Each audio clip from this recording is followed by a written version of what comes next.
করে অজু অবস্থায় 499 বার পাঠ করবেন লা হাওলা ওয়ালা কুওয়াতা ইল্লা বিল্লাহ। এটা এমন একটা পাওয়ারফুল দোয়া, যখন দুশ্চিন্তা পড়ে যাবেন তখনও পাঠ করবেন, যখন টেনশনে পড়ে যাবেন তখন এই দোয়া পাঠ করবেন, যখন অসুস্থ হবেন তখন এই দোয়া পাঠ করবেন, যখন কোনো বালা মুসিবতে পড়ে যাবেন তখন এই দোয়া পড়বেন, যখন কোনো সমস্যার সম্মুখীন হবেন আপনি এই দোয়া পাঠ করবেন, ইনশাআল্লাহ সাহায্য পাবেন।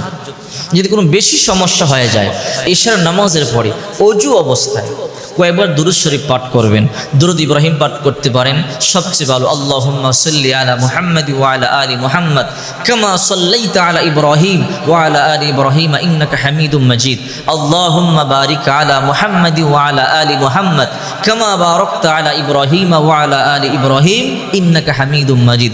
সবচেয়ে উত্তম হলো এই নামাজের দুরূদ ইব্রাহিম। তবে আপনি সাল্লাল্লাহু আলাইহি ওয়াসাল্লাম এই দুরূদ পাঠ করতে পারেন, অনেক দুরূদ আছে। আল্লাহুম্মা সাল্লি আলা সাইয়্যিদিনা ওয়া নাবিয়্যিনা ওয়া শাফিঈনা ওয়া হাবিবিনা ওয়া মাওলানা মুহাম্মদ সাল্লাল্লাহু আলাইহি ওয়া আলা আলিহি ওয়া আসহাবিহি ওয়া বারিক ওয়া সাল্লিম। এই দুরূদ পাঠ করতে পারেন, অনেক দুরূদ আছে, যেটা ভালো লাগে। তবে সবচেয়ে উত্তম দুরূদ হলো একটু সময় লাগলো দুরূদ ইব্রাহিম পাঠ করবেন, একটু বড় হলো এই দুরূদটা হলো উত্তম। আর এই জন্যই রাসূল পাক সাল্লাল্লাহু আলাইহি সাল্লাম নামাজের জন্য এই দুরূদটাকে নবীজি পছন্দ করেছেন।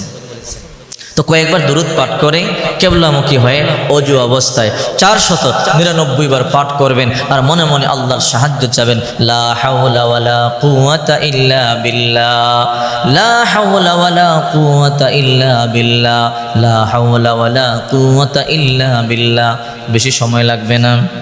499 বার পাঠ করবার পরে 2 রাকাত সালাতুল হাজতের নামাজ আদায় করবেন।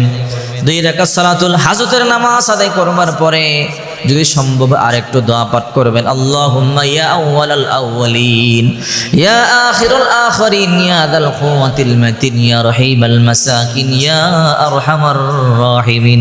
পারলেই দোয়া পাঠ করবেন, নচেত ওটাই চলবে। 499 বার পাঠ করবার পরে 2 রাকাত সালাতুল হাজতের নামাজ আদায় করবেন। অনেকে বলতে পারেন সালাতুল হাজতের নামাজটা আবার কি? এটা হলো নফল নামাজ। নফল নামাজ যে কোনো সূরা দিয়ে আদায় করতে পারেন। সূরা ফাতিহার পরে একটা সূরা মিলাবেন, আবার সূরা ফাতিহার পরে দ্বিতীয় রাকাতে একটা সূরা মিলে সালাম ফিরাবেন। এইরকম সালাত আদায় করবার পরে আল্লাহর দরবারে হাত তুলে দোয়া করবেন, আল্লাহ আমার এই সমস্যা সমাধান করে দাও, আমি অসুস্থ সুস্থ করে দাও, দুশ্চিন্তায় আসে দুশ্চিন্তা দূর করে দাও, টেনশন দূর করে দাও। আল্লাহর দরবারে চাবেন, ইনশাআল্লাহ চাইতে দেরি আল্লাহ দোয়া মঞ্জুর করতে দেরি করবে না, কান্না করে দিবেন, চোখের পানি ছেড়ে দিবেন। দুনিয়ার কেউ আপনার ডাকে সারা দেখ আর না দেখ আল্লাহ দেবে, দুনিয়ার সবাই ফিরিয়ে দিল আল্লাহ ফিরিয়ে দেবে না। কারণ দুনিয়ার মানুষ তো অভাবেই দিলে কমে যায়, আল্লাহ দিলে কমে না। এই জন্য বিশ্বনবী যতই সমস্যার সম্মুখীন হতেন, বিশ্বনবী মুহাম্মদ রাসূলুল্লাহ সাহাবায়ে কেরামকে শিক্ষা দিয়েছেন আল্লাহর কাছে চাইবা। আল্লাহ তাআলা নিজে শিক্ষা দিয়েছেন, ইয়া আইয়ুহাল্লাযীনা আমানুস্তাঈনু বিস-সাবরি ওয়াস-সালাহ। হে মুমিনগণ, হে ঈমানদারেরা, যখন তোমরা সমস্যায় পড়ে যাবে, বিপদে তোমরা আল্লাহর কাছে সালাত এবং ধৈর্যের মাধ্যমে সাহায্য চাবে। সালাতে দাঁড়িয়ে যাবে, সালাতের মধ্যে দাঁড়িয়ে আল্লাহ সাহায্য চাবেন।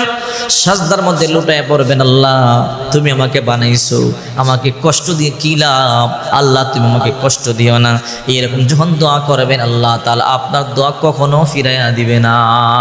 মুসিবতে পড়লেই ইশার সালাতের পরে লা হাওলা ওয়ালা কুওয়াতা ইল্লা বিল্লাহ 499 বার পাঠ করবেন। এই আমলটি যে করেছে সেই এর ফায়দা পেয়েছে, সেই ফলাফল পেয়েছে। অন্তরে আল্লাহর প্রতি বিশ্বাস রেখে পড়বেন, ফলাফল আপনিও পাবেন।